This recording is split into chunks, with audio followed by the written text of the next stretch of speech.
As we celebrate St. Patrick, what's true and what's legend? And I want to start with my experience at the beginning of my conversion. Now, as I told you before, I'm Christian Orthodox. We only used to go to church Christmas and Easter, basically to light candles and just to hear the prayers. But I was touched by Christ. I was very, very sick. The doctors didn't even know what was wrong with me. And basically, God gave me a dream. And the dream was that I entered into this church with I have two sons. My eldest son, he was 12 years old at the time. And we went into this church, and we went to the right-hand side, and there was this little statue on a pedestal. And the statue was made of something like a stone or a pewter or something. And it was not too high. It was up to my eyes. And I didn't know who it was. I didn't know whose statue it was. And the only saint I ever knew about was St. Patrick from the St. Patrick Day's parade in New York City. Okay? So basically, and I looked at it with my son, and I said, I don't know who is that saint? I said, is that St. Patrick?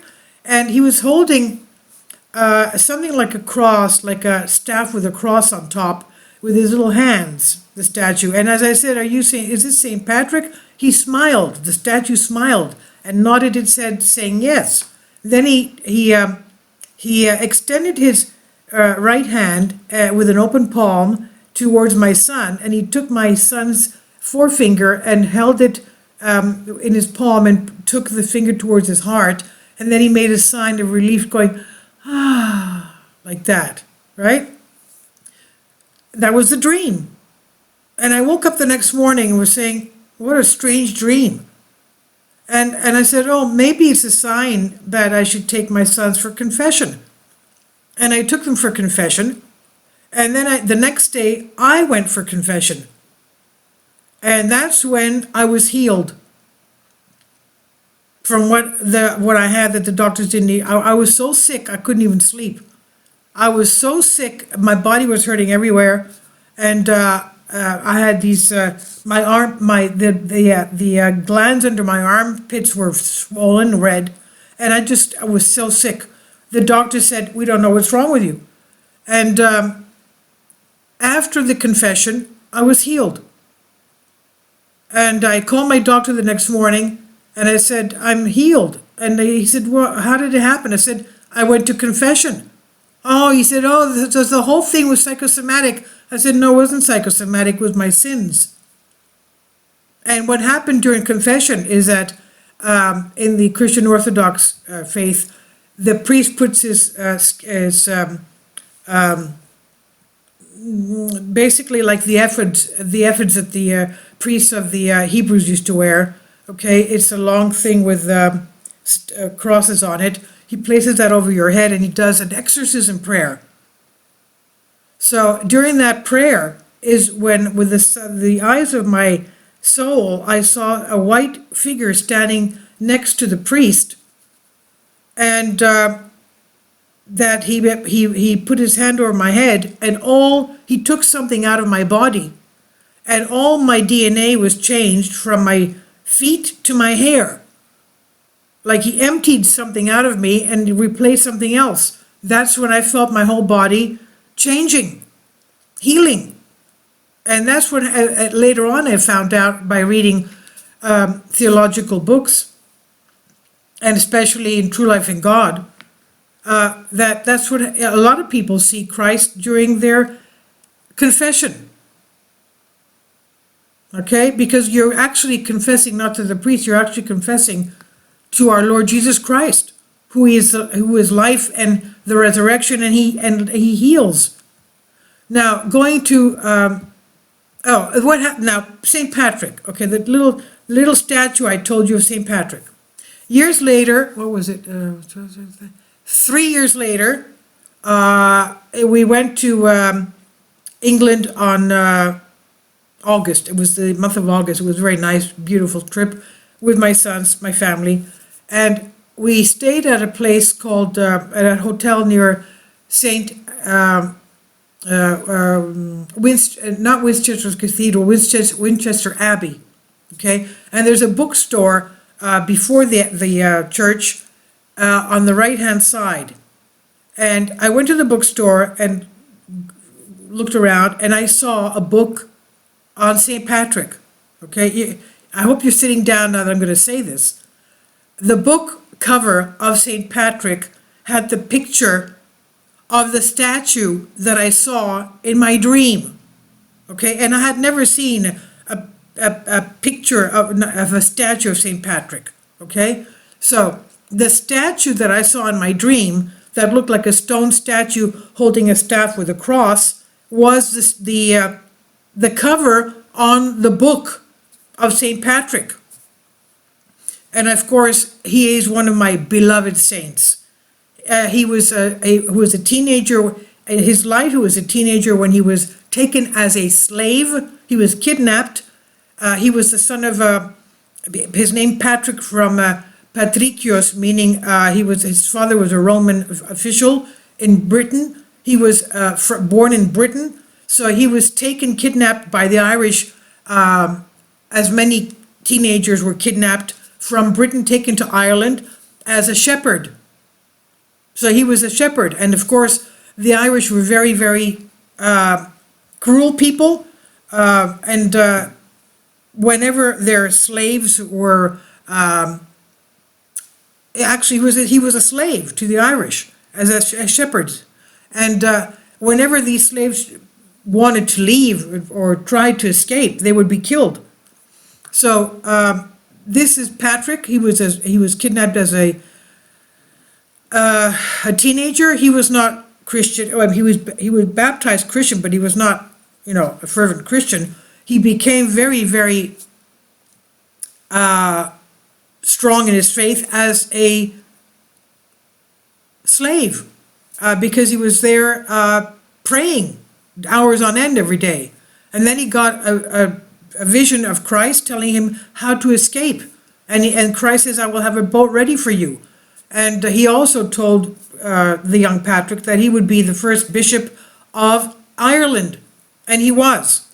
Now, going into his legend and truths, when Irish eyes are smiling, 'tis like a morn in spring, and in the lift of Irish laughter you can hear the angels sing. On March 17, people throughout the world, which is today, every March 17, celebrate St. Patrick's Day as a festive occasion. There are parades, singing, dancing, and toasting, yet how many of the celebrants know we pay tribute to the man behind this big event? Each month, we receive publication from Voice of the Martyrs Ministry that educates masses on persecuted Christians. Why do they feature someone like a legendary Irishman? And why do they mention uncomfortable words like slavery, suffering, and smuggling of children connection with this famous figure? Well, he was a teenager, and he was kidnapped, taken as a slave to Ireland, as we said, and he was a shepherd. Now, in these days of history, when reports of revival are surfacing as we repent of sin and turn back to God, consider how an entire nation was transformed by one humble man who wrote the following in his memoir, Confessions. The Lord opened my senses to my unbelief so that, though late in the day, I might remember my many sins and turn to the Lord my God with all my heart. And now Patrick had communities. You have to get a book on him or read as much as you can about his life. It's just too much. I just love it. I adore him. I just adore him. His fortitude and his boldness and the way God led him. And oh my God, where do I start? Let's go into the fact that all the Irishmen were, they were very wild men. They were wild, crazy, wild, and unjust. And he basically taught them how to read and write.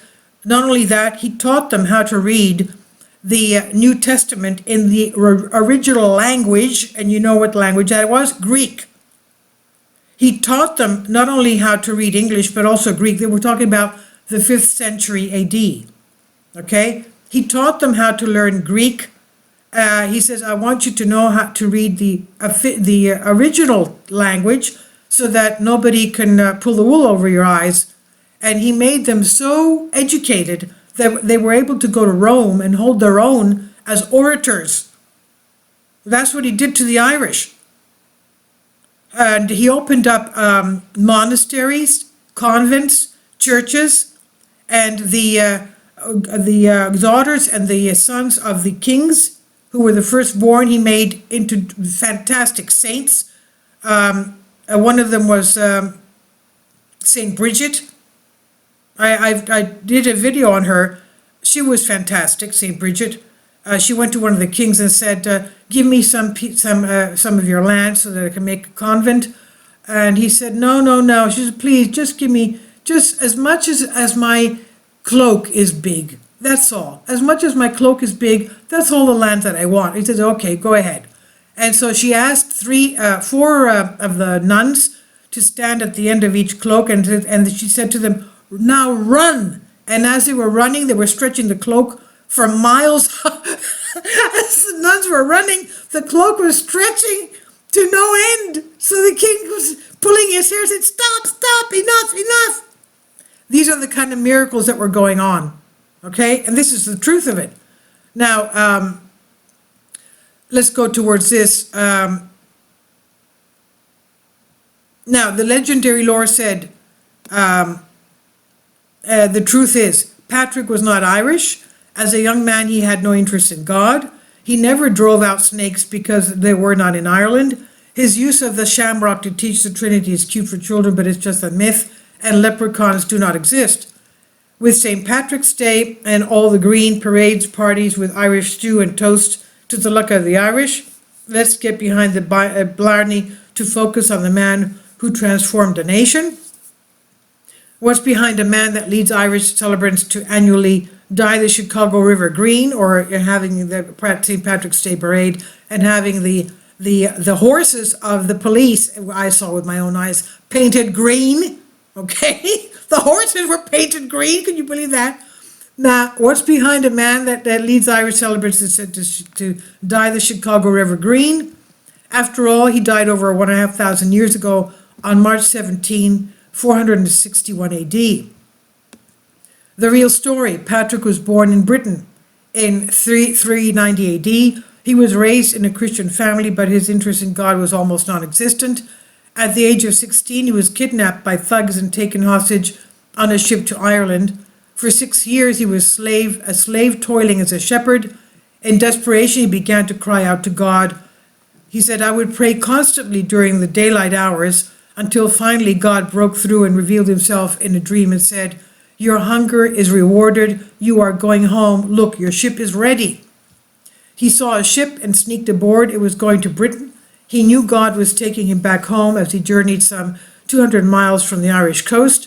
Patrick finally returned to his family and later entered a monastery and became a minister of the gospel. Eventually, God led him to go back to the pagan island of Ireland to evangelize the people mired in darkness. That's after he had a dream, a vision in his dream, with the Irish people asking him to come back to save them. And these obviously, he knew that these were the ancestors of the Irish, okay? And of course the ancestors are going to call for help to this future saint. Patrick would face a hostile culture of pagans known for their angry outbursts and violent behavior.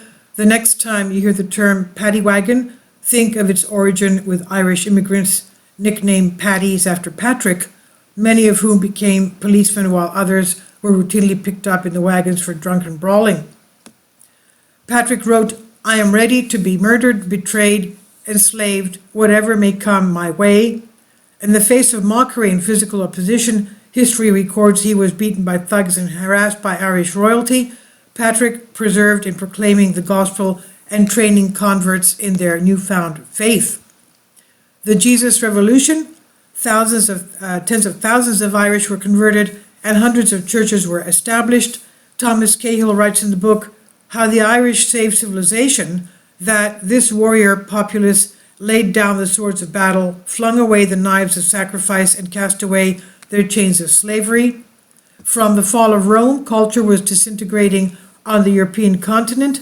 Patrick, like Paul and Wesley, did not retreat in the midst of overwhelming odds.